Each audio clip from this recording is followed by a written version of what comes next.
Hey everybody, Don here again. Super exciting day for me today. I was headed up to Quebec for work this week, and on my way up, I stopped at my buddy Kevin's taxidermy shop up in Vermont. And much to my surprise, the buck I shot last fall that I had nicknamed the Pig, which he's mounting for me, was basically all but done. He just needed to unpin it and finish painting around the eyes and the nose and that area. And he asked me when I was coming back through. I said Wednesday afternoon, and he said he would have it done for me. So it's Wednesday afternoon, and I'm about 10 minutes from the shop, and I am super excited because this thing looked so good, even in the unfinished state, that I just can't wait to see it once he's put the finishing touches on it. So stick with me. We're going to head in there in just about 10 minutes. I'll be at his place, and we'll go in, have a look around, and check out this big buck. All right. Well, I just walked into my buddy Kevin's taxidermy shop. Check out this. Holy crap. And got a truckload of forms just came in. There's the man. Kevin, how's it going? Good. Look at this baby. Oh, man, that looks good. I cannot wait. I cannot wait to get that on the wall, man. You've done an awesome job as usual. Look at that. Oh, man. Got a few left to do. Holy crap. I want to show you this bear real quick, 'cause he showed me this the other day. That is a monstrous bear, what, close to 400 pounds? And when the guy shot that, when he rolled it over, the chest and the stomach area too was all rubbed bare. And Kevin took the hide off the back and shaved it down and put it in place. And I defy you to see where that bear was repaired, but it's gonna be a happy guy when he sees that. Look at the head on that thing. Holy mackerel. Awesome. Hey, pup. How many geese did he retrieve for you this year? 327. 327. Oh, man. Yeah, right? Ooh, high five. Yeah, what a good dog. Well, let's take care of some business. Well, all right. As you can see, I've got the buck up on the wall. It took me several hours last night trying to rearrange the office space here to reduce the clutter, to make a space. He's really big, and there was some other places I would like to have put him. Too close to the wood stove. I didn't want to have that. You know, that's going to raise havoc on a mount. But also I wanted him here in my office. So there he is. He's an awesome buck. He's for many reasons for me, he's really special. Number one, he's the biggest buck I've ever taken in every category. Weight-wise, he weighed 235 pounds dressed. And rack size, even as an 8-pointer, he's got a gross Boone and Crockett score of 145 and 6/8. So, from that regard, I'll be hard-pressed to take a better buck in New Hampshire, but you can be sure I'll try. Number two, he's the first buck that I've ever shot that I had history with. I've got pictures of this buck since 2015. He's been an 8-pointer, very similar to what he is now the whole time. Just got more mass and a little bit more size over the years, but it's the only buck that I've ever targeted that I had on film that I've actually been able to take, which is kind of cool. I'll show you some pictures at the end of the video of him on the hoof. It was neat because I had dedicated my New Hampshire season to taking one of two bucks.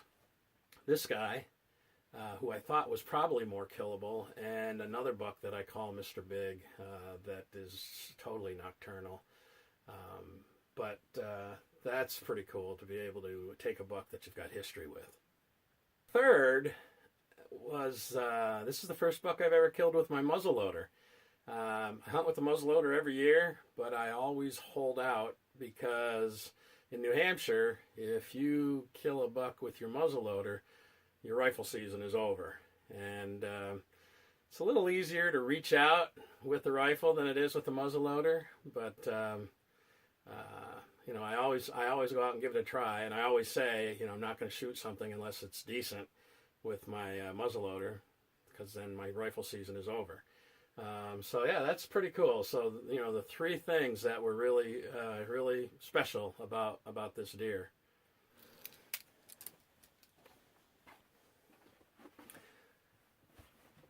So I'll try to give you a quick rundown on the story.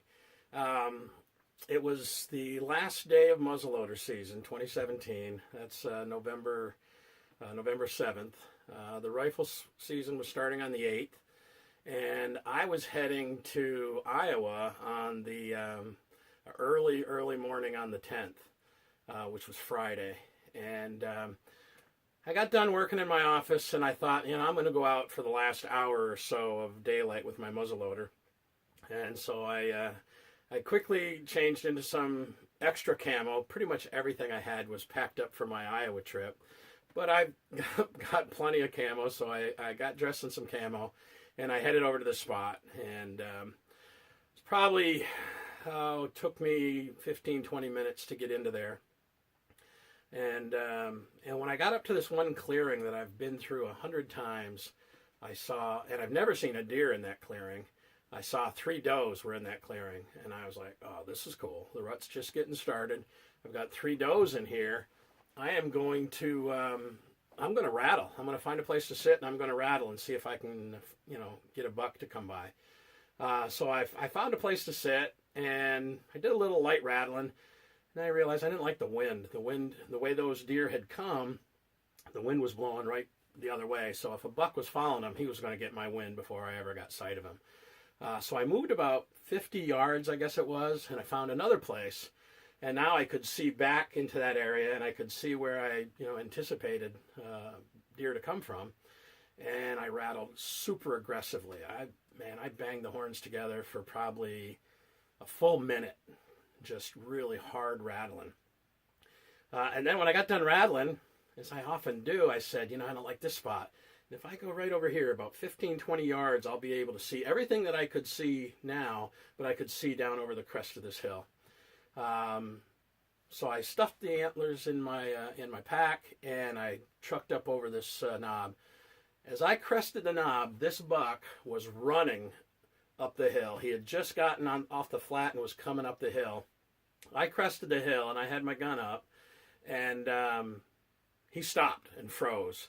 And I took one look at him, and I saw that rack, and I immediately knew it was at least as big as the deer I was after, and so it was a shooter. And I pulled up, fired, and in the smoke of the muzzleloader, I couldn't see anything. So I figured if he had run that way, I would lose sight of him because it was all hemlocks. If he would have run that way, I would have seen him running. And I saw nothing. So I immediately dropped down to my knees, put another charge in the gun, and when I stood back up, I saw legs kicking. And I knew I had hit him, and he was down, and he was about 70 yards down a hill, and I ran down the hill, and he had fallen, and his antlers had gone around a stump, so he couldn't have got up if he wanted to, and I didn't know if he was able to get up or not, but I put the muzzle on his heart, and gave him the coup de grace. And then I realized what I had done and who I had gotten. I took one look at him and I said, oh my God, that is the pig. And I couldn't believe the size of this buck as he was laying there. And so I kind of flipped out. The first call I made was to my wife, Karen. She was still at work. And I called her up and I said, baby, I just shot the pig. And she said, what? I said, I just shot the pig, and he's friggin' huge. And I was out of my mind. I was so excited. And she said, well, where are you? And I told her where I was. And she said, I know exactly where you're at. I'm going to come home and change my clothes and grab the sled, and I'll be there to help you. And I said, babe, you and I are not going to move this deer. This deer is huge. I need to get some he-men over here. So stay tuned. I'll call you if I need you, but stay tuned. The second guy I called was my buddy Bobby, who owns the trading post in town, Smith River Trading Post, where we register our deer. But he's also, one of my best friends. And I called him up. His son Chucky answered the phone, and I'm going 100 miles an hour. And I said, Chucky, this is Don. Is Bobby there? And he goes, yeah. And I said, tell him I just shot a monster. And he goes, Dad, Don's on the phone. He says he just shot a monster. And I hear Bobby in the background going, yeah, right. And I said, put him on the phone. And he got on the phone. And I said, Bobby, I just shot the pig. I'm not kidding you. He is a freaking monster.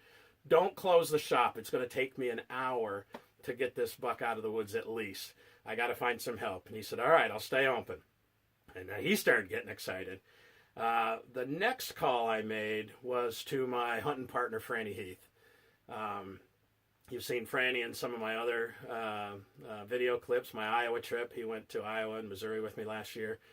Franny's 81 years old, and I had no intention of him dragging this buck, but I wanted him to be there just for the experience. I've helped Franny pull the last 5 deer out of the woods, I think, that he's gotten. We've been hunting partners for a long time, and even if he wasn't able to drag, I just wanted him to be there. And because I knew this was the biggest buck I'd ever shot, maybe the biggest buck I would ever shoot. And so I called him up and told him where to meet me and bring a sled, and he'd be there. Then I called my neighbor Brett. He said he'd be there in a little bit. And then I called another neighbor of mine, Charlie. And Charlie's a young guy, lives down the road from me. He's a hunting fool. He runs bear dogs. He chases coyotes in the winter. He's a bow hunter, gun hunter. He's very successful. And I called him up because he's 28 years old, and I needed some muscle. And I called, and his cell phone line was busy. And so then I hung up, and I was thinking who else I'm going to call. And he calls me right back. And he said he was on the phone with his girlfriend, Taylor, and he said, Don Padgett's calling me, and it's just about dark, and I think I should take this call. And I told him, I said, Charlie, I just shot the pig. He's freaking huge. I need some help. And he had some history with the pig. He'd seen the pictures, at least, that I had showed him. And he said, where are you at? And I told him where I was at, and he said, I'm 20 minutes away. I'll be there in 10. and so everybody kind of met up at the same time. And once we all gathered, we had the sled and some ropes. We headed in to get the buck. So we head in to get the buck, and he's probably, from where everybody could park their trucks, probably about 500 yards, and not that far, but really kind of somewhat flat, but rutted up and muddy. And we all got there. Once we got to the buck, everybody's just like, holy crap, what a monster. And, high-fiving all around and, hugging and, and in all that excitement, I never took a single picture of me with the buck out in the woods, which kind of bums me out, but I got him here now, so, that's cool. But they held the legs out. I cleaned him out real quick. We loaded him up on the sled. And this is like a 5.5-foot sled, maybe, plastic sled. And he, you could just barely get his body into the sled. It was like this wide. And we got him in the sled. We got him kind of lashed down. Charlie took the reins of the sled. I had wrapped a rope around his antlers and had that up over my shoulder because I wanted to keep the head up so he didn't break any tines. Brett grabbed the legs and Franny grabbed the rear, or came up in the rear. And Charlie looks at me and says, you ready? And I said, yep. And he took off like a draft horse in a pony pull. He was gone. And he's running with this deer, and I've got the rope over my shoulder, and I'm keeping the head up, and I'm running with him as fast as I can. And Brett's, pulling them behind with the legs.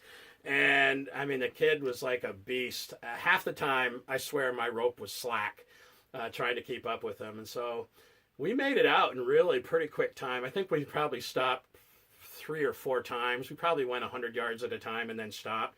just so I could catch my breath. We got back to the truck, and we loaded him up in one of the trucks, and we headed down to the trading post to weigh him in. And I mean, it was exciting. You know, a lot of people were driving by and they see a big buck on the scale, and you know, around here a lot of people stop and they want to take a look, and you know, he was pretty impressive on the scale. Like I said, he dressed out at 235, which in my book is a monster. I belong to the Andover Fish and Game Club, and we have an annual deer pool, and he won first place. It's by weight. He won first place by a long shot. So I earned a nice 30-06 Remington rifle with that, with a scope. I have since traded it in for a different caliber. I hunt with a 308 most of the time, and I've always wanted a 243, so I got a nice Ruger 243, put a good scope on it, and yeah, that's pretty much the story. I'll tell you what, I mean, I got to thank the guys that helped me get him out of the woods, Brett and Franny and Charlie especially. You know, it's good to have young friends who love everything about the hunt as much as you do, even if it's just helping you pull a buck out of the woods, you know. This is probably one of the most special hunts that I'll ever have, or that I have had, but you know, maybe that I'll ever have. And it was really good to have friends around me for it. So that's the story, and he'll be on my wall for the rest of my life.